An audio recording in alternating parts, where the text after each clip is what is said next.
BJP में जाने और उत्तर कोलकाता से लोकसभा चुनाव लड़ने के कयासों के बीच टीएमसी के बागी नेता और ममता सरकार में मंत्री तापस रॉय ने अपने पद से इस्तीफा दे दिया। इसके साथ ही कुणाल घोष भी पिछले कई दिनों से बागी तेवर अख्तियार किए हुए हैं। बता दें कि उन्होंने कोलकाता से टीएमसी सांसद सुदीप बंदोपाध्याय के खिलाफ मोर्चा खोल दिया है। कुणाल ने तो अपने ट्वीट में भ्रष्टाचार के आरोप लगाते हुए ये तक कह दिया, सुदीप की जांच होनी चाहिए। कुणाल से नाराज होकर पार्टी के प्रवक्ता और जनरल सेक्रेटरी के पद से इस्तीफा भी दे दिया था। इस वक्त की सबसे बड़ी खबर हम आपको बता रहे हैं कि अब टीएमसी के अंदर एन लोकसभा चुनाव से पहले जहां ममता दीदी ने यह कहा था कि मैं अकेले चुनाव लड़ूंगी, लेकिन वहां एक के बाद एक उनके जो बड़े चेहरे हैं वो बागी तेवर में हैं। इस पूरे मामले के बाद तृणमूल कांग्रेस ने अपने बागी नेता कुणाल घोष को कारण बताओ नोटिस जारी कर दिया। इस नोटिस में पार्टी ने पूछा है कि पार्टी सांसद सुदीप बंदोपाध्याय के खिलाफ अपमानजनक टिप्पणी करने के लिए उनके खिलाफ अनुशासनात्मक कार्रवाई क्यों न की जाए। यह नोटिस थमा दिया गया है कुणाल घोष को। कुणाल घोष ने सीधे भ्रष्टाचार के कई एंगल सामने ला दिए। इसके अलावा तापस रॉय भी बागी तेवर दिखा चुके हैं और ये तमाम चेहरे वो चेहरे हैं जो ममता बनर्जी के इर्द गिर्द रहते हैं, मतलब पावरफुल नेता है। और ये अगर लोकसभा चुनाव के माहौल में अगर बागी तेवर में है तो ममता बनर्जी को वाकई नुकसान तो होगा, क्योंकि पार्टी की कुछ अंदर की बातें जो है, कुछ चेहरों को लेकर जो भ्रष्टाचार का एंगल है वो भी कुणाल को सामने रख रहे हैं। मैं सीधे अपनी सहयोगी आशिका का रुख करूंगी। आशिका, ममता बनर्जी वो चेहरा है जो इंडी गठबंधन से सबसे पहले फ्रंट पे आके कहती है कि मैं अकेले चुनाव लड़ूंगी। विरोधियों से तो निपट लिया, लेकिन अब जो अपनी ही पार्टी के नेता बागी हो रहे हैं और वो भी कार्यकर्ता लेवल के नहीं, ऐसे नेता जिनका दबदबा है, रसूख है। देखिए, बिल्कुल तापस रॉय तो पार्टी छोड़ चुके हैं और ये कयास लगाए जा रहे हैं कि जल्दी बीजेपी में शामिल हो सकते हैं। हो सकता है उत्तर कोलकाता या फिर दमदम से चुनाव मैदान में भी उतरे।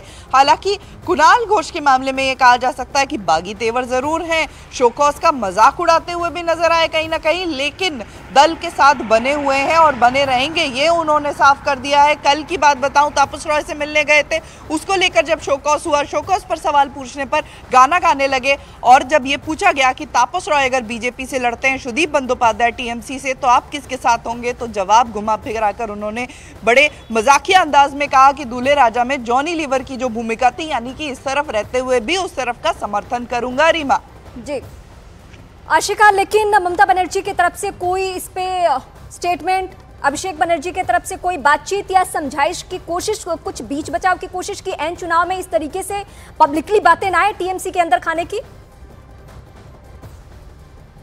देखिए, बिल्कुल तापस रॉय को लेकर के टीएमसी ने कल काफ़ी हमलावर, टीएमसी की तरफ से भी कई बयान आए हैं। ये कहा गया है कि अचानक चुनाव के पहले क्यों तापस रॉय को ये महसूस हुआ कि टीएमसी में उनका अपमान हो रहा है। हालांकि कुणाल घोष का जो मामला है, उनकी नाराज़गी जो है, इस पर फिलहाल पार्टी चुप है, कोई बयान इस पर नहीं आया है अभी तक। रीमा, ठीक है, कुणाल घोष क्या जाएंगे या रहेंगे ये तो वक्त बताएगा। मैं आपका एक बार फिर से रुख करूंगी आशिका, लेकिन बड़ी बातें हम आपको बता दें। कुणाल घोष से जब कारण बताओ नोटिस के बारे में सवाल पूछा गया तो उन्होंने बहुत ही हल्के अंदाज में गाना गुनगुनाते हुए इस बात को टाल दिया। ये मेरा प्रेम पत्र पढ़कर कि तुम नाराज ना होना, कि तुम मेरे जिंदगी हो, कि तुम मेरे बंदगी हो, कि मेरा प्रेम पत्र पढ़कर। আমি গান শুনছিলাম, আমি বাকি কোনো টেনশনের বিষয় নিয়ে আমি মাথা ঘামাই। तो अगर गाने के जरिए इशारों में कुणाल घोष कह रहे हैं तो बात ये निकलती है कि प्रेशर पॉलिटिक्स अभी तक है। अगर उनको कुछ ममता बनर्जी उस तरीके से दे देती हैं तो शायद मान जाए, वरना दूसरा दरवाजा तो खुला हुआ है। बीजेपी नेता दिलीप घोष ने दावा किया है कि चुनाव आने तक टीएमसी पूरी तरह से बिखर जाने वाली है, खाली हो जाने वाली है। तो बहुत लोग विरोधी पार्टियों से मुक्त हो रहे हैं, मालूम हो गया वहाँ कोई सुयोग नहीं है, पार्टी के भी अस्तित्व नहीं रहेगा। तो जिनको राजनीति करना है आगे और सही राजनीति करना है, माननीय नरेंद्र मोदी जी का विकास की राजनीति के साथ जोड़ना है, वो सब पार्टी छोड़कर आ जाने। अब देखिए, चुनाव आते आते बहुत सारा पार्टी खाली हो जाएगा। शाम को, देर शाम को कल वो सुदीप बंदोपाध्याय से मिलने भी पहुंचे, चाय पर चर्चा भी हुई। तो ये जो मतभेद है कुणाल घोष और पार्टी के बीच में, ये फिलहाल पंकज देखना है कि ये कब इससे जीत पाती है।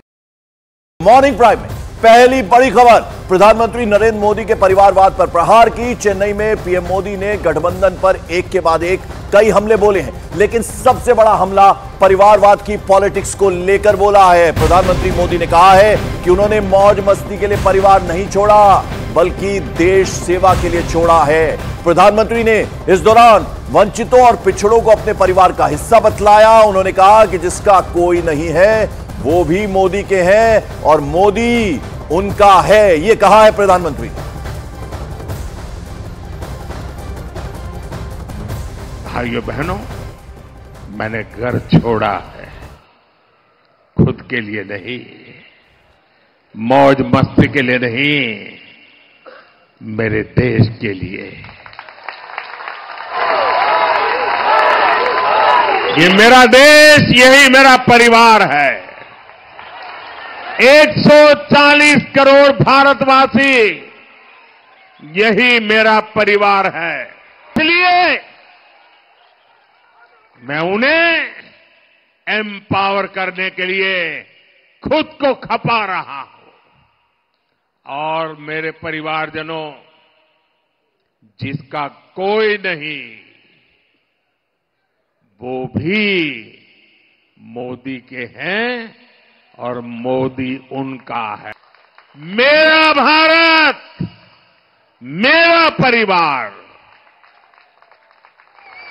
मेरा भारत, मेरा परिवार। इसलिए आज पूरा देश, कश्मीर से कन्याकुमारी, कच्छ से कामरूप तक, आज पूरा देश एक सुर में कह रहा है, मैं हूं मोदी का परिवार, मैं हूं।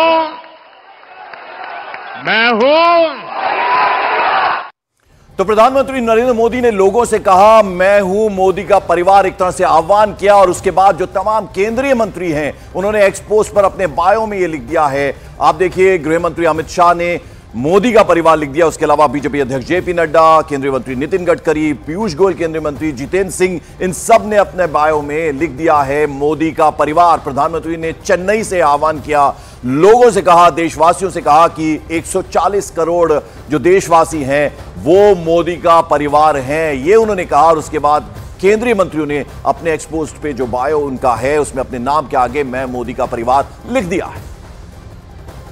और तेलंगाना की रैली में मोदी का 2024 चुनाव का नैरेटिव सेट हो गया है। उन्होंने 140 करोड़ देशवासियों को अपना परिवार बतला दिया। इसके बाद बीजेपी ने मैं मोदी का परिवार नाम का कैंपेन शुरू कर दिया है।